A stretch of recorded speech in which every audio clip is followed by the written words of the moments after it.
Na, aš bent jau netoks kvailas kaip ji. 10 klasėje per biologijos pamoką tokius žodžius man į nugarą drėbė Derekas.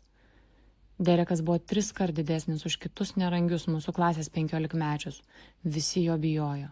O aš buvau drovi, tyli mokinė, beveik niekada neprasižiodavau. Kaip jis galėjo palaikyti mane kvaila? Juk tikrai nebuvau kvaila. Lengvai gaudavau aukščiausius įvertinimus net iš sudėtingiausių dalykų. Dabar atsigręžus į tą 15-metę sėdinčią prie ilgo laboratorijos stalo, norėčiau delnai suimti jos veidą ir pasakyti, kad ji nėra kvaila. Tik nežinau, ar patikėtų manimi.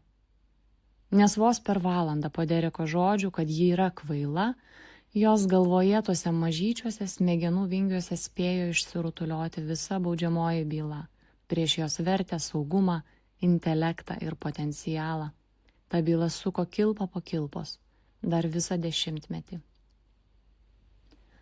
Netrukus po to, kai baigiau universitetą ir įgijau žurnalistikos bakalauro laipsnį, dalyvavau darbo pokalbyje televizijos naujienų redakcijoje. 2 to kanalo darbuotojai pakvietė mane su drauge vakarienės.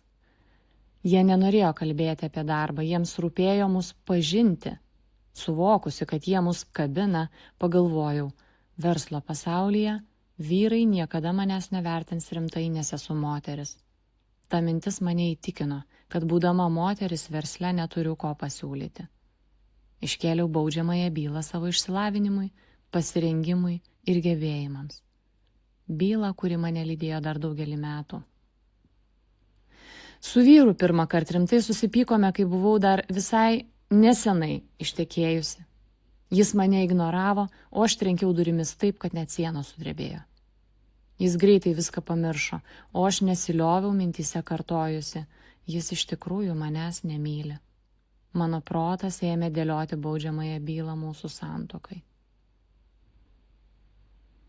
Kai pratrūkau ant 8-mečio sūnaus, tą patį vakarą gulėdama lovoje pagalvojau, aš esu bloga mama. Šioji mintis metus ėdėsi vis gilyn į mano smegenis. Esmė ta, kad aš visada tikėjau melais. Ir ne tik tikėjau, aplink juos kūriau ištisus gyvenimo skyrius. Esu beveik tikra, kad ir tu darai tą patį. Melai, kuriais tikime. Mano draugė Kristina, licencijuota psichoterapeutė, sako, kad per psichiatrijos pradžiamokslį specialistams teigiama, kai pasirenkame tikėti melu apie save, beveik visada tai yra vienas iš 3. Esu bejėgė arba bejėgis, esu bevertė arba bevertis, esu nevertas meilės. Spontaniškai ėmiau jai prieštarauti. Rimtai, Kristina, tik 3? Perklausiau. Aš per vieną dieną galiu patikėti 300 skirtingų melų apie save. Ne, atsakė ji. Kiekvienas iš tų 300 telpa į vieną iš šių 3. Tarkime, Kristina teisi. Mano klausimas tau. Kuris iš šių 3 melų tau artimiausias? Kur esi labiausiai pažeidžiama? Šie melai – esu bejėgė, esu bevertė, esu neverta meilės. Formuoja mūsų mąstymą, emocijas ir tai, kaip reaguojame į mus supantį pasaulį.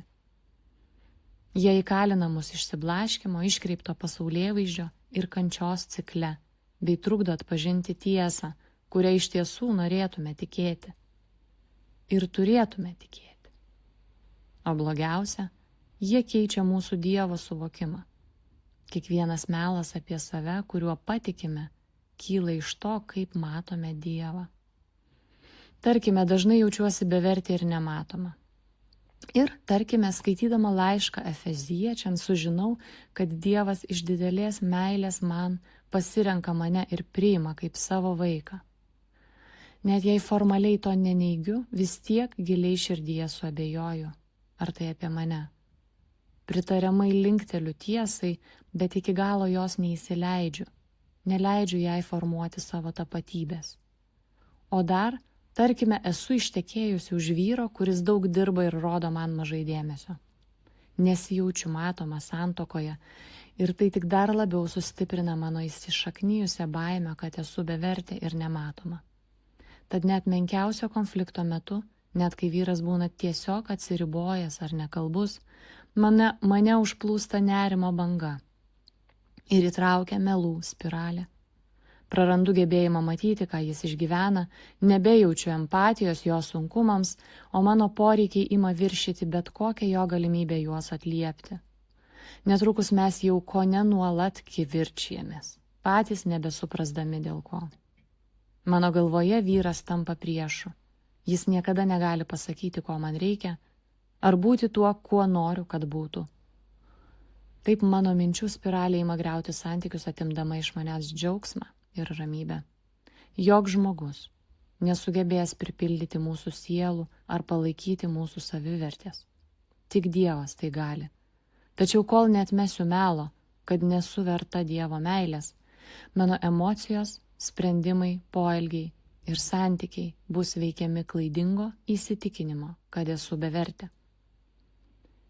Sąmoningai stebėdami savo mintis, galbūt pirmą kartą gyvenime, galime sustabdyti tą nuolat mus smukdančią spiralę. Galime jas perjungti ir nukreipti kitą linkme. Tai ir yra mūsų viltis. Nekovoti su kiekviena atskira baime, o suteikti Dievui tiek vietos mūsų mintise, kad mūsų baimės jo akivaizdoje tiesiog susitrauktų.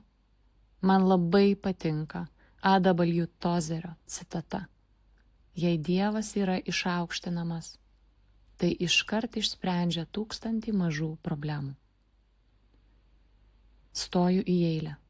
Noriu. Nori, išduosiu paslaptį, tai tikrai įmanoma. Tačiau išgirsk, ką sakau. Mūsų sielų priešas neketina taip lengvai paleisti mūsų minčių iš savo gniaužtų. Ir turiu pasakyti, jis nežaidžia sąžiningai. Mes ką tik susipažinome, o aš jau ruošiuosi atskleisti tau vieną sunkiausių mano proto sukelto pragaro akimirkų. Sakau iš anksto, nes tai sunku, o man nepatinka, kai sunku. Mėgstu linksmus, džiugius dalykus.